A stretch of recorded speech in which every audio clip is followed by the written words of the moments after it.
मेरा जूता है जापानी, ये पतलून इंग्लिस्तानी, सर पे लाल टोपी रूसी, फिर भी दिल है हिंदुस्तानी। लाल टोपी का आज जिक्र होगा। मुरझाए हुए फूलों की कसम, इस देश में फिर ना आऊंगा। हमसाया मुल्क से खबर शामिल करेंगे। चंद्रयान 3 की चांद पर कामयाब लैंडिंग के बाद नरेंद्र मोदी का कहना है कि ये नए भारत की तारीखी फतह का दिन है। अरब भारतवासियों, कोई एविडेंस ही नहीं है तो आप किस बात की खुशियां मना रहे हो? एविडेंस चाहिए, पूरी दुनिया को छोड़ दें आप, एविडेंस चाहिए हमारे लाल टोपी वाले को। कि इंडिया में जाकर पाकिस्तान की तरफ से हाई कमीशन भी रह चुके हैं और हाई कमिश्नर रहने के बावजूद खैर अब आजकल वो टीवी पे शोज करते दिखाई दे रहे हैं। कोई और काम नहीं मिला होगा शायद, लेकिन खैर कोई बात नहीं, बड़े बड़े देशों में ऐसी छोटी छोटी बातें होती रहती हैं। खैर बात भाईजान, हिंदुस्तान चांद पे पहुंच गया है, क्या कहोगे इसके बारे में? मैं तो पाकिस्तान की पूरी अवाम को मुबारकबाद देना चाहूँगा, क्योंकि ये हमारे हुक्मरानों की साजिश है। आज चंद्रयान पहुंचा है चांद पे, कल हिंदुस्तान की पूरी अवाम चांद पे जाएगी, हिंदुस्तान खाली हो जाएगा और कश्मीर पे हमारा कब्जा होगा।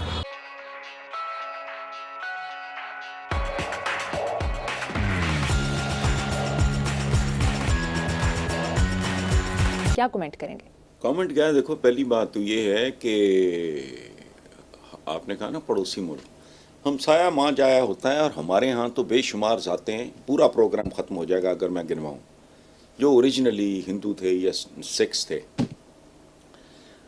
एक पड़ोसी के थे, माँ जाया होता है, पड़ोसी के हुकूक।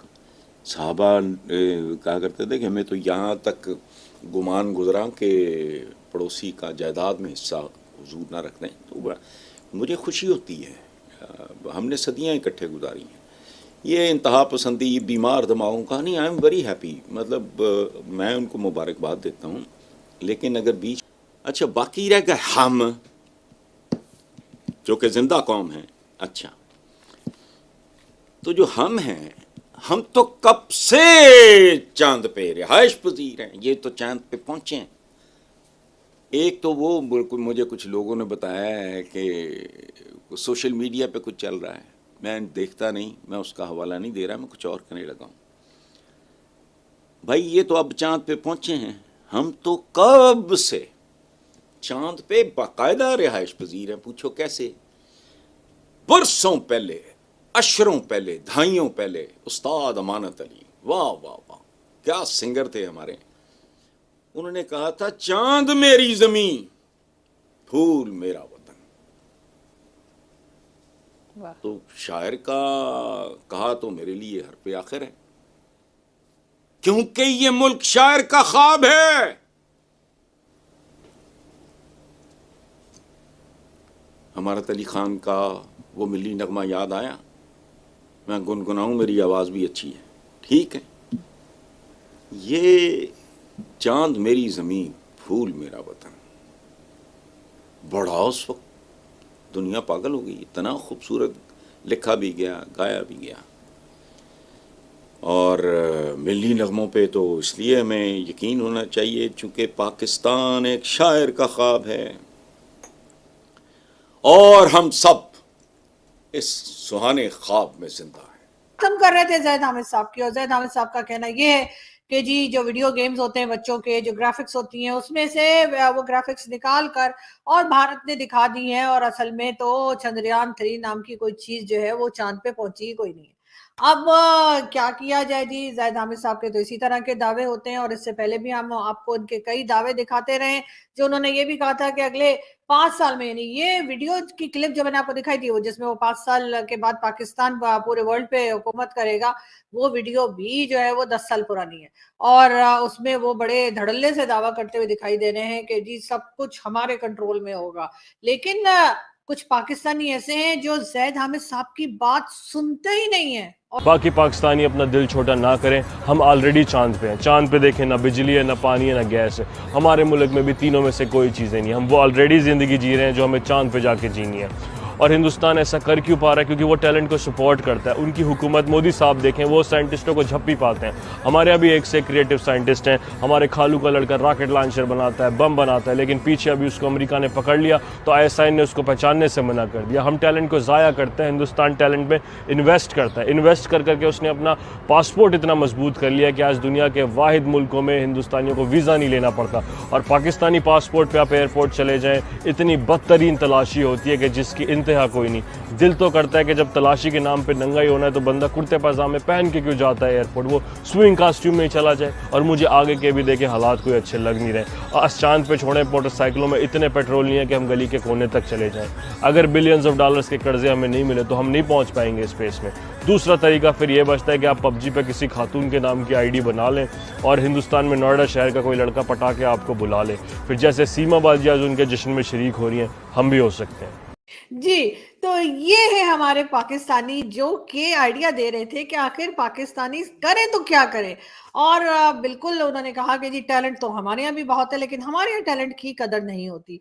और जब भी बम बनाते हुए या रॉकेट लॉन्चर बनाते हुए पाकिस्तानी पकड़े जाते हैं अमेरिका में या कहीं, तो ISI पहचानने से इनकार कर देती है और कह देते हैं, हमारी एजेंसीज कहती है नहीं जी ये तो हमारा बंदा ही कोई नहीं है। तो जी बिल्कुल हमारे जब टैलेंट की बिल्कुल कदर नहीं है तो फिर यही होगा पाकिस्तान का हाल जो इस वक्त हो रहा है। और जैसा कि उन्होंने कहा कि जी जब हम किसी भी कंट्री में जाते हैं और वहां पे जो बदतरीन तरीके से तलाशी ली जाती है और पूछा गछा जाता है, वो जाहिर है कि भारत का पासपोर्ट रखने वालों के साथ नहीं होता। फिर आखिरी उन्होंने तरीका यही बताया है कि PUBG खेलिए और नोएडा शहर में या कहीं पर भी भारत में जो है वो कोई हो सकता है किसी को पसंद आ जाए, बुला ले और वहां निकल जाए। शहबाज शरीफ साहब भी कह के गए कि हम तो अमेरिका को मना ही रहे थे और इसीलिए IMF का जो डील है उसमें भी वक्त लग गया। लेकिन अब आप समझते हैं कि पाकिस्तान के लिए ओवरऑल इंटरनेशनली हालात साजगार हो चुके हैं। अनवर काकर साहब जो निगरान वज़ीर आज़म हैं, उन्होंने भी रिसेंटली एक स्टेटमेंट दिया कि अमेरिका के साथ तामीरी ताल्लुकात हैं मगर ज़रूरी नहीं कि हर मामले पर इत्तफाक हो। इस स्टांस के साथ, इस कॉन्टेक्स्ट में Kashmir issue, how do you see that?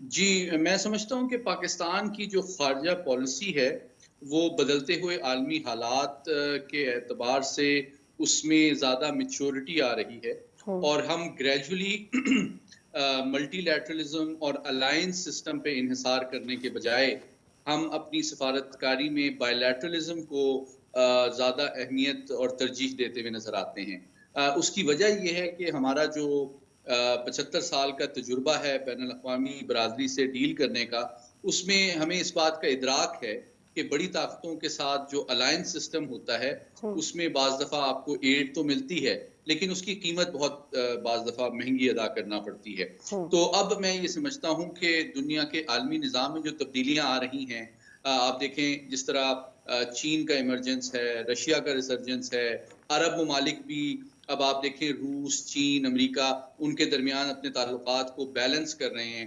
तो मैं समझता हूँ पाकिस्तान की खारजा पॉलिसी भी इन बदलते हुए हालात के मुताबिक ऐसी अपॉर्चुनिटीज तलाश कर रही है जिसमें हम सिर्फ बड़ी ताकतों पे इन्हिसार ना करें। सर, ये G20 ममालिक से जो हमारी एक्सपेक्टेशन है और जो एमनेस्टी इंटरनेशनल की तरफ से खत लिखा गया है, इससे क्या एक्सपेक्ट कर रहे हैं आप?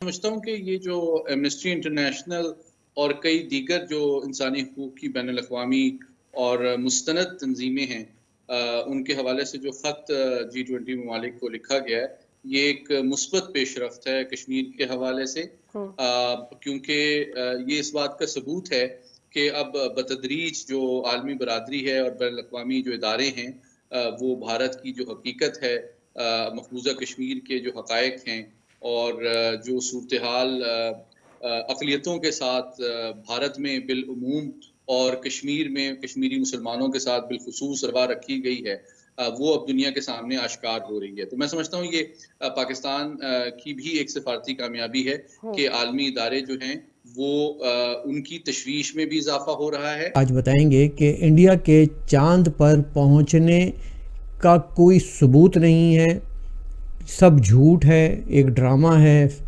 एक बॉलीवुड की फिल्म है, CGI ग्राफिक्स हैं। और ये कौन कह रहा है? जाहिर है इस दुनिया का सबसे अक्लमंद तरीन इंसान, जो कि जिसके पास इल्म व दानिश के दरिया बहते हैं, जो कि दुनिया की कितने ही यूनिवर्सिटीज़ में जाके चांसलर लग सकता है, ज़ैद हामिद उर्फ लाल टोपी ने एक इंटरव्यू दिया है चंद्रयान 3 के बारे में। तो मेरी तो आंखें खुल गई हैं नाजरीन, आपकी आंखें क्यों बंद है अब तक? आप भी अपनी आंखें खोलिए। सर पे लाल टोपी रूसी